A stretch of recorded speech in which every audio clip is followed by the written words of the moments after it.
Bismillahirrahmanirrahim. Assalamualaikum warahmatullahi ta'ala wabarakatuh. Alhamdulillah, alhamdulillahirabbil alamin. Wassalatu wassalamu ala asyrafil anbiya'il mursalin wa ala alihi wa sahbihi ajma'in. Alhamdulillah. In the previous video I have explained to you how on contemplation how we as creature of this universe is connected to Allah subhanahu wa ta'ala, and how each and every one of us, the me, the we, the us all, in terms of our society, our global civilization, and the universe and other worlds, whether it's a physical universe or the spiritual world, and how we are all connected to Allah subhanahu wa ta'ala or God. Because the very basis of spirituality is to acknowledge the creator of all things. Okay, so for the atheists, they see this wonder, this beautiful universe, the stars, the sunset, the trees, the birds, the beasts. They can see all that thing manifested, it existed, but they would not believe in the creator. What do they say? Okay, all these things is just, it came on its own. That means the whole idea that something can come out of nothing is not rational. I mean, if we are talking about, say if you look at a computer, definitely you have a computer, a programmer there to program all the software necessary for the computer to run. If we look at ourselves, we have our DNA and RNA. It is a program that makes us human being. For example, the human DNA and RNA makes us human being. The DNA of a rat, they become rat. The DNA of a zebra become a zebra. The DNA of a cat become a cat. And all this is manifested by the command of the creator. So in Islam, to believe in the universal creator, the one and only God who created everything into being, is rational. Alright? But the atheists will say, then who created God? Alright? That is not a rational question, because you can go on, then there must be a God creator and another creator and another creator, and there is no end. And in logic, that is an impossibility. So for us to know that we are a creature that is created, every one of us know that how we existed on this earth, we did not create ourselves. Or we came from our parent came from our grandparent, and so on and so on and so on, until the first man. How did this first man existed? When Allah manifested his command, kun, be, and it became.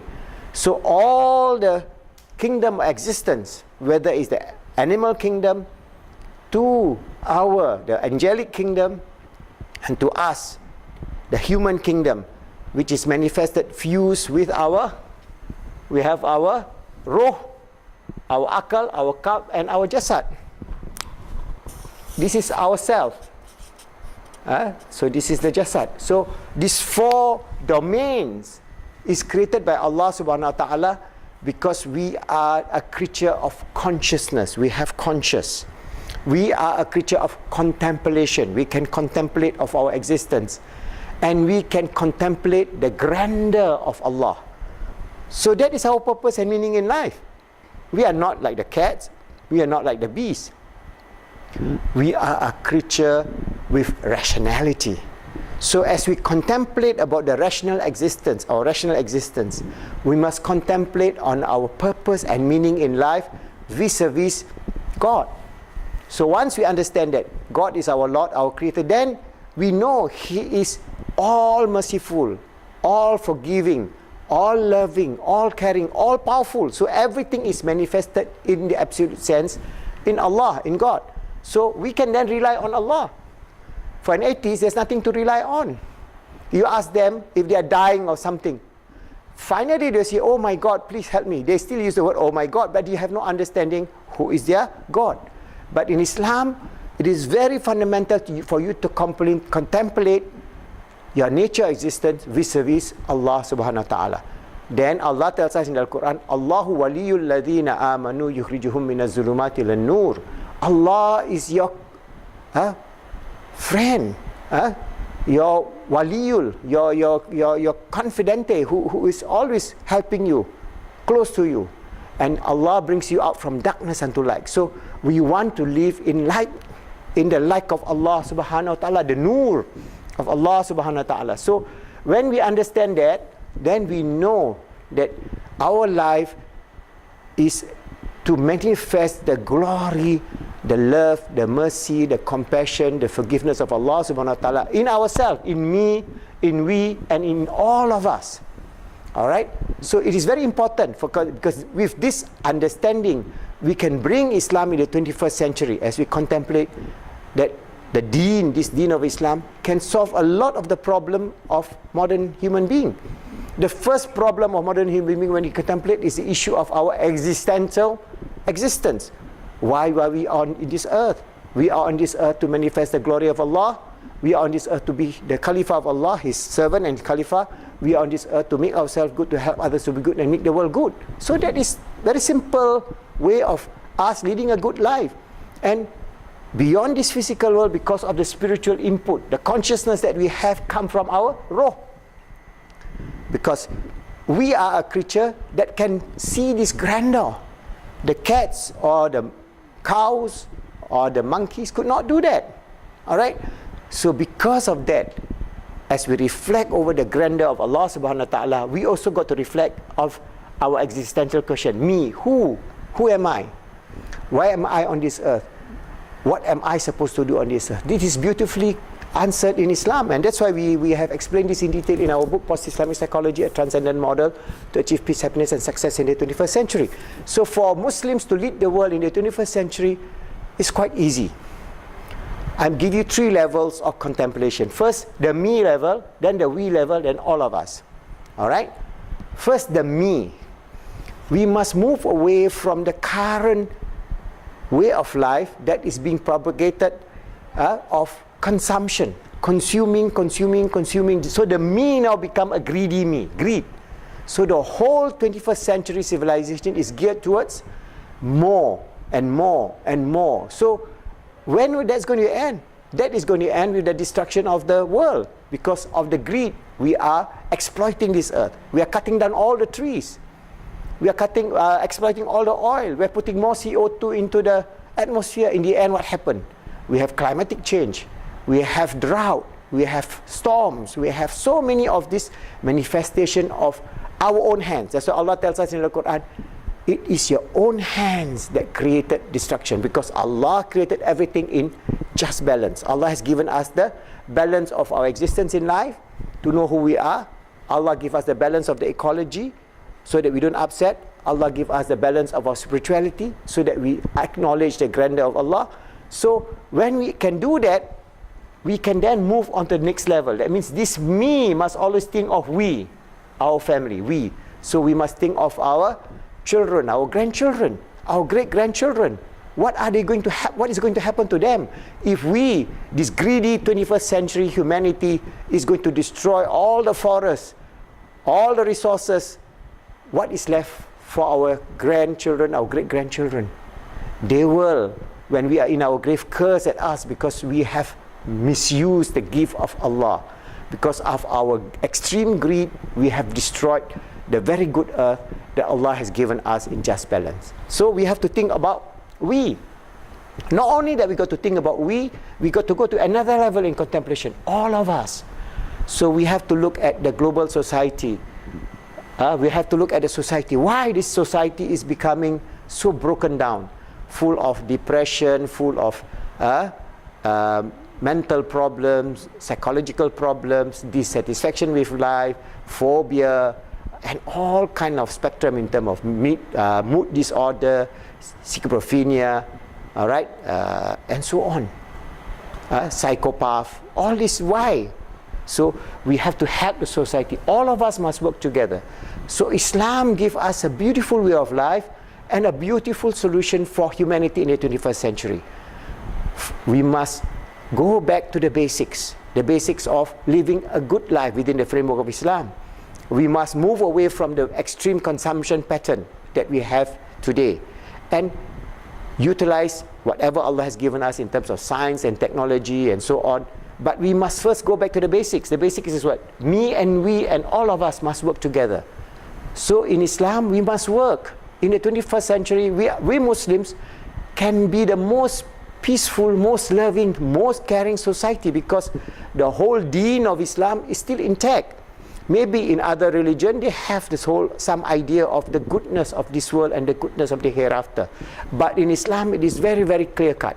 So for us to achieve the goodness of the hereafter, we must develop goodness in this world, because Allah tells us in the Quran, biyadikal khair innaka ala kulli shay'in qadir. In His hand is all good. So He wants to manifest that good. He has given us some good. So we must manifest that goodness, so that He has power over all things. We can manifest in some small power that is given us to change ourselves, to change our family, to change our society, to change the global, and inshallah we receive the grace, the mercy, and the help from Allah subhanahu wa ta'ala. So it's not a difficult thing. So the Islamic solution to the world problem of the 21st century is going back to the basics, trying to make this world a more just and balanced world. So what do we want? We want happiness, we want peace, we want justice. So to do that, we must then move away. So within Muslim society, we must away from our own problems of killing each other. We have wars in the Muslim land, all right, because of some differences in terms of you are a Shia or I am a Sunni, and then we keep on fighting. There's no end to it. But we must move away from the concept of aggression to the concept of peace. Then we must develop this peace within the ummah. We must love one another and expand this peace to all humanity, because we are all Bani Adam. So we must love our neighbor, whether they are Muslims or whether they are Christians, whether they are Jews, whether they are Hindus. We must love one another. We must develop this sense of love. And then we must develop one cohesion. Not only that we should live in peace, we should also try to change this aggressive world. Aggression is a major problem in the 21st century. US alone spend $1 trillion a year on their arms. All right? And the whole world spend about $3 trillion on arms.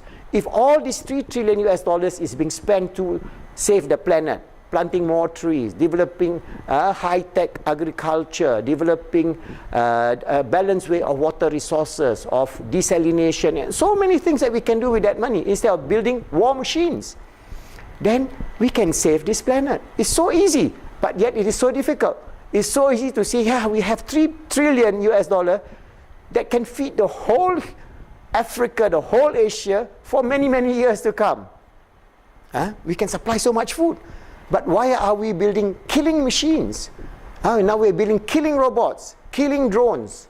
We're building biological weapons. Not to say about atomic weapons. We have these atomic weapons that can blast this whole Earth out of all existence 17 times. Imagine the arsenal kept by America, by Russia, by all the other nuclear power is enough to blast out of our existence. Not only us, all life form on Earth. So this is crazy. So we must see this craziness.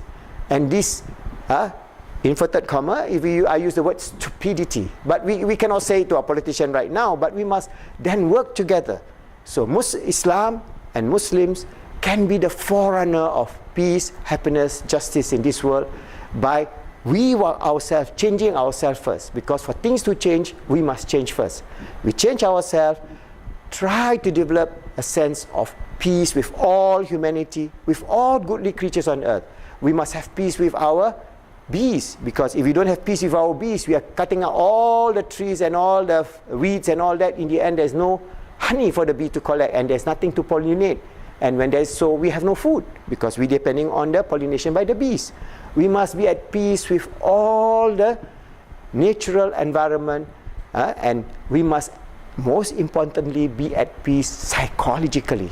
So positive Islamic psychology is a way forward in which we are proposing towards the solution, Islamic solution to the world's problem, by you reflecting what I have to say to you, that we can then inshallah move this 21st century towards a sane. Now, because our 21st century is insane. Insane is a psychological phenomena. We are insane because of our greed, insane because of our aggression, insane because of our injustice, insane because of our sense of entitlement, that we can destroy anything and everything. That's insanity. But we can go back to sanity, inshallah, by realizing that we as Muslims must first change ourselves, move away from the aggression of killing one another, move away from the hatred of any other religion or any other human being, regardless of what they are. They are all Bani Adam. They're all servants of Allah, and we must manifest our sense of love, our sense of companionship, our sense of comradeship with all human beings. And together we strive to change the world, to remove all the arms, because the arms of today is the weapon for oppression. So we remove the arms, make this world, the 21st and 22nd century, a beautiful century of peace, of happiness, of love with one another, of freedom to worship and realize the grandeur of Allah. And as Muslims, we manifested our love of Allah through Islam. And for those who are not believers or they are believers of other faith, it is our duty is to tell the truth. And inshallah, when we can manifest this deen, this beautiful way of life, they will be attracted to Islam. And inshallah, they will all come to this truth, and we can all celebrate this beauty of the deen of Islam, rising up to the highest level, horizon of achievement and success for us as Muslims and for all humanity in this world, for the goodness of this world and the hereafter. Always striving to be our Caliph of Allah on this earth, striving to make ourselves good, helping others to be good, making the world good, inshallah.